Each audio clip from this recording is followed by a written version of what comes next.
भाभी जी, आपसे मैंने बोला था कि आज मुझे मेरी सहेलियों के यहाँ जाना है, तो मेरे कपड़ों पर प्रेस कर देना। मैं जानती हूँ ननद जी, लेकिन क्या है ना, जब मैं प्रेस करने आई थी तो बिजली नहीं आ रही थी, इसलिए नहीं कर पाई। वाह वाह वाह वाह, भाभी जी कोई बहाने बनाना तो आपसे सीखे। आपसे तो किसी काम को कहना ही बेकार है। आप तो यही चाहती हैं कि मैं घर में ही पड़ी रहूं, कभी अपनी सहेलियों के पास ना जाऊं। अरे अरे ननद जी, आप तो गुस्सा हो गई। मैं कहाँ ऐसा चाहती हूँ, आप खूब बाहर जाइए। मैं कहाँ कुछ बोल रही हूँ, आपने तो छोटी सी बात को बेवजह ही बढ़ा लिया। लाइए, मैं अब प्रेस कर देती हूँ। दिव्या ने स्वरा के कपड़ों को प्रेस किया और फिर कपड़े पहनकर स्वरा अपनी सहेलियों से मिलने चली गई। सारी सहेलियां बैठकर गप्पे मारने लगी। और सुना स्वरा, तेरी जिंदगी कैसी चल रही है? अच्छी ही है, तुम बताओ। अब मैं क्या ही बताऊं, मेरी तो भाभी ने मेरी माँ और मेरा जीना मुश्किल कर दिया। दोपहर तक सोती हैं और सारा घर का काम मुझे करना पड़ता है, और उठने के बाद भी महारानियों को नाश्ता बना हुआ चाहिए। तो उसकी इतनी नौकरी क्यों बजाती है? अगर ज्यादा सर चढ़ रही है तेरी भाभी तो घर से निकाल दे। बस यही तो पॉसिबल नहीं है, वरना कर देते। वैसे तेरी भी तो भाभी है स्वरा, तू बता वो कैसी है?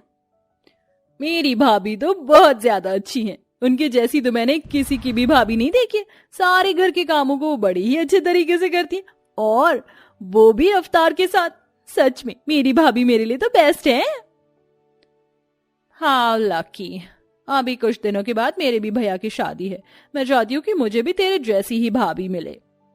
वो तो चिराग लेकर ढूंढने पर ही मिल सकती है। सही कहा। सारी सहेलियां हंसने लगी। वैसे तो स्वरा अपनी भाभी के लिए बहुत ही कड़वी थी, लेकिन ये थे तीखी ननद के मीठे बोल। स्वरा दिल से अपनी भाभी को पसंद करती थी, लेकिन कभी भी जताती नहीं थी। ऐसे ही एक दिन, ननद जी मेरा व्रत है, आप जरा मुझे इन चावलों में नमक चक्कर बता दीजिए। आपसे अंदाजे से डाला नहीं जाता है क्या? एक बार बता देती तो। अच्छा ठीक है, लाइए चखाइए।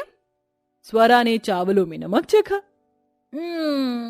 भाभी जी, आपकी शादी हुए 2 साल होने को आ रहे, लेकिन आज भी आपसे अच्छा खाना बनाना नहीं आया।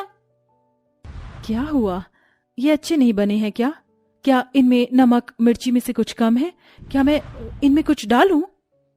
बस अब आप इनमें कुछ भी मत करना, यही आपकी खाना बनाने की लास्ट लिमिट है। अगर कुछ और किया ना तो हालात बहुत बिगड़ सकते हैं।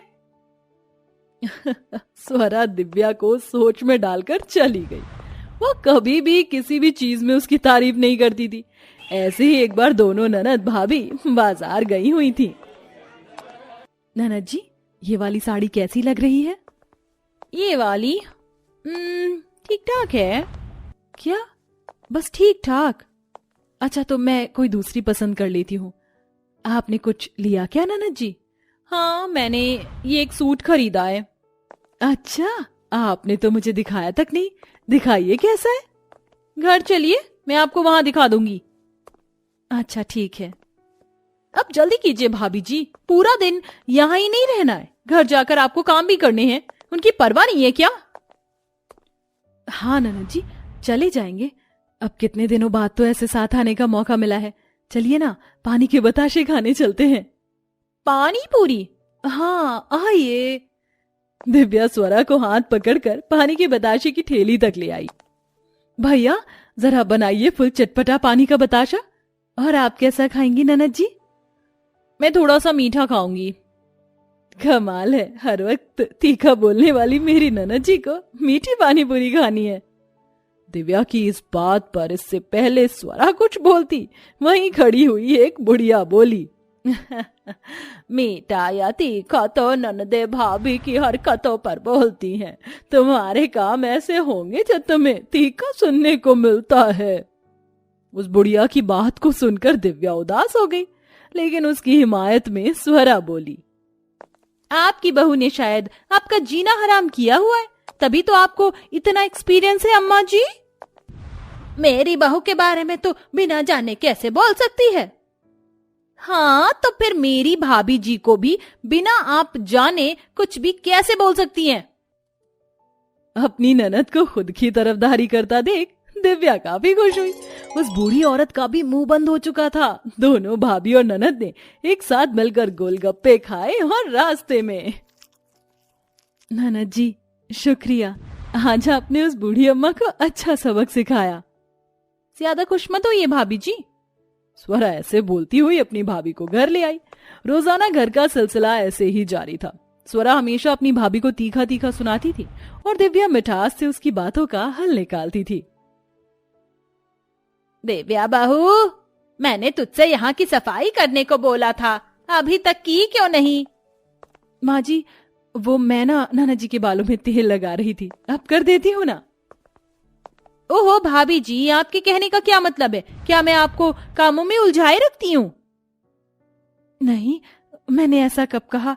मैं तो बस रहने दीजिए। मैं जानती हूँ आप काम ना करके